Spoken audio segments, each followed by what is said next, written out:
आज हम डेविएशन के एक और मेथड के बारे में बात करेंगे। इसको क्वार्टर डेविएशन के नाम से जानते हैं। और आप डेविएशन के बारे में जानते ही हो कि जब मूल रूप से सेंट्रल टेंडेंसी से या एवरेज से जब हमारा रिजल्ट्स कहीं ना कहीं डेविएट होता है तो हम कितना डेविएट हो रहा है उसका हेल्प लेते हैं। डेविएशन को निकालने के आपके यहाँ जो तरीके हैं वो दो दिए गए हैं, तो क्वार्टाइल डेविएशन और एक स्टैंडर्ड डेविएशन। कल तक हमने स्टैंडर्ड डेविएशन ट्रिक उसकी ट्रिक्स सीखी थी, उसको किस तरीके से निकालते हैं। उसमें जो स्क्वायर रूट का फॉर्म वो है, क्वेश्चन आता है स्क्वायर रूट जब वो आता है तो उसको किस तरीके से जल्दी सॉल्व करते हैं, स्पीडली सॉल्व करते हैं, उसके बारे में सीखा था। आज हम क्वार्टाइल डेविएशन के बारे में सीखेंगे। क्वार्टाइल डेविएशन को हिंदी में चतुर्थांश विचलन भी कहते हैं।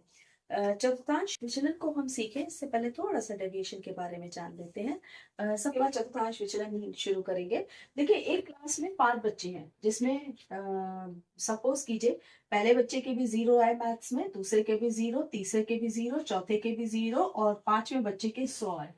तो अगर हम खाली ये कह दें कि सेंट्रल टेंडेंसी निकालो या एवरेज निकालो, तो इनका एवरेज जो है वो 0 plus 0 plus 0 plus 0 plus 100 divided by 5 हो गया।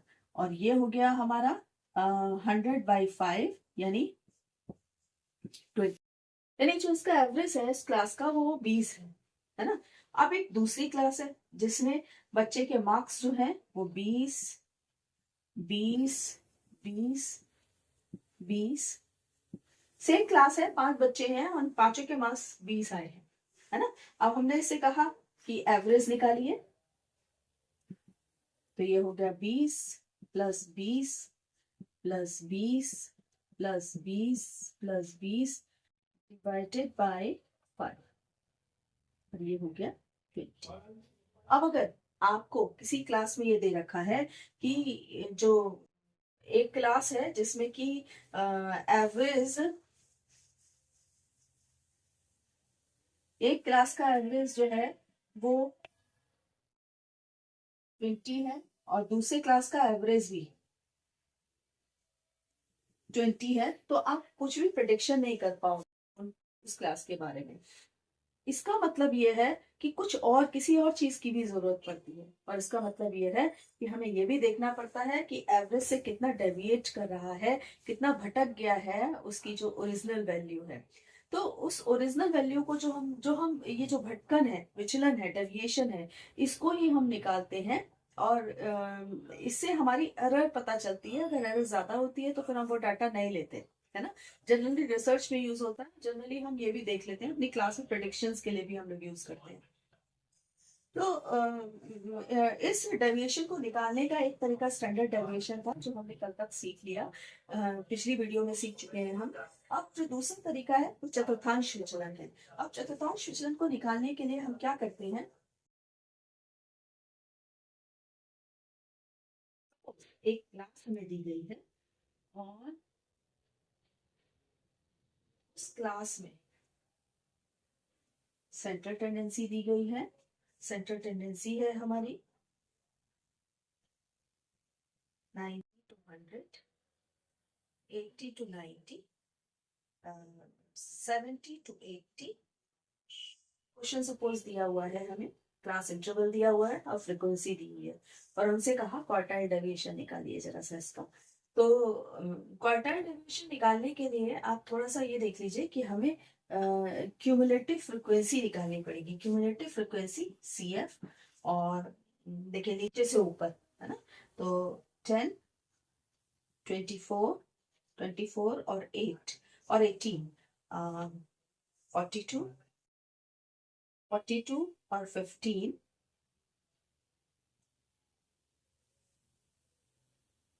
67, 67, 11, 78 और 78, 78, 90। ये हमारा जो N है वो 90। तो ये हमारा इस तरीके से आ गया। देखिए 10, और फिर हमने इसको इसमें ऐड किया तो 24, 24 में ये ऐड किया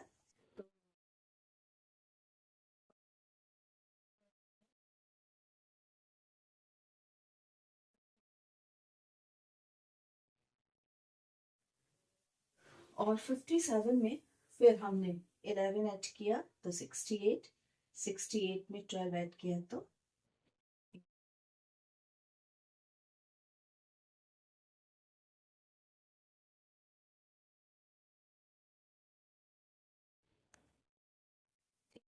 ये हमारा 80 हो गया। ये क्यूमुलेटिव फ्रीक्वेंसी हो गई। अब क्वार्टाइल डेविएशन का फॉर्मूला करें, इससे पहले मैं आपको मीडियन एक बार फिर से रिवाइज करा देती हूँ। मीडियन था हमारा ME is equal to LM plus N/2 minus CF upon F multiply with CI, है ना। तो N/2 का मतलब है हमारा कि 80/2 इज इक्वल टू 40। 40 ढूंढते हैं, इसमें भी नहीं है, इसमें भी नहीं है, इसमें कहीं हो सकता है।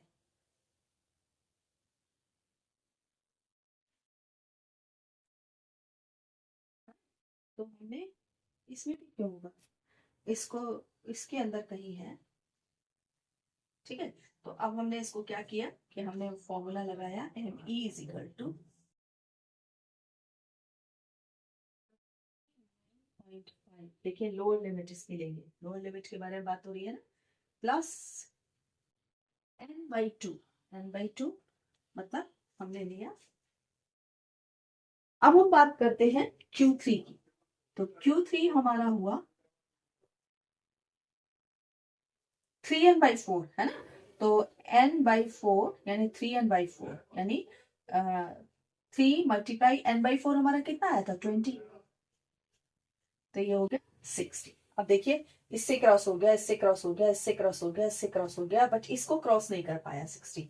तो हम बस इसको ले लेंगे, ये हो गया हमारा F और ये हो गया हमारा CF, Q3 के लिए। तो ये हो गया हमारा 3n/4 60 है, Q3 उस 60 से हमने निकाल लिया। अब ये हमारा हो गया, देखिए Q3 है हमारा LM plus 3n/4 minus CF upon F multiply with CN। तो ये हो गया LM कितना है हमारा 70, लोअर लिमिट 79.5 प्लस 3n/4 यानी 3n/4 हमारा हो गया 60 जो अभी हमने निकाला था, माइनस CF है हमारा 57 और F है हमारा 11 मल्टीप्लाई विथ 10।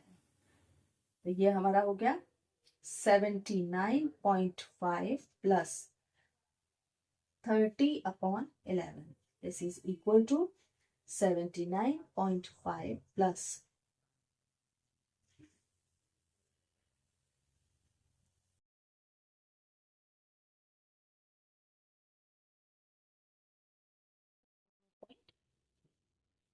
यहाँ से जो है वो हमारा Q3 और Q1 निकल आया, और Q3 में से अब हम Q1 माइनस कर देंगे, तो ये हमारा हो गया Q is equal to Q3 कितना है 82.3 माइनस Q1 कितना है 56.7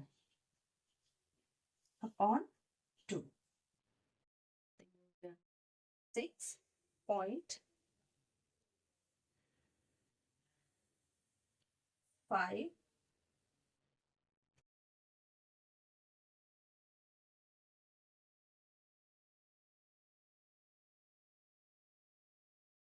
12.8। तो ये हमारा आंसर हो गया। जैसे हमने जो है वो क्वार्टाइल स्टूडेंट्स, प्रोजेक्ट मेथड एक ऐसा मेथड है जिससे ना केवल आप स्टूडेंट्स के सोशल स्किल्स को डेवलप कर सकते हो, बल्कि उसकी पर्सनालिटी को भी ग्रूम कर सकते हो। आप जानते हो प्रोजेक्ट को जो दिया जाता है वो दो तरीके से दिया जाता है, एक इंडिविजुअल प्रोजेक्ट और एक ग्रुप प्रोजेक्ट। किलपैट्रिक ने इसको इंट्रोड्यूस किया था, और जब हम प्रोजेक्ट देते हैं, मतलब प्राइमरी लेवल हो या सेकेंडरी लेवल हो या हाई लेवल हो, प्रोजेक्ट वर्क्स देना जरूर देना चाहिए बच्चों को, इंडिविजुअल भी as well as social group project भी। क्या होता है कि जब हम जब प्रोजेक्ट कराते हैं तो हम कोई ऐसी एक्टिविटी दे देते हैं, होता है कि जब हम प्रोजेक्ट दे रहे होते हैं तो हम चाहे वो इंडिविजुअल दें, चाहे वो हम ग्रुप में दें। लेकिन इस बात का ध्यान रखते हैं कि वो बच्चों के अकॉर्डिंग हो और उनकी सोशल स्किल्स को डेवलप करता हुआ हो।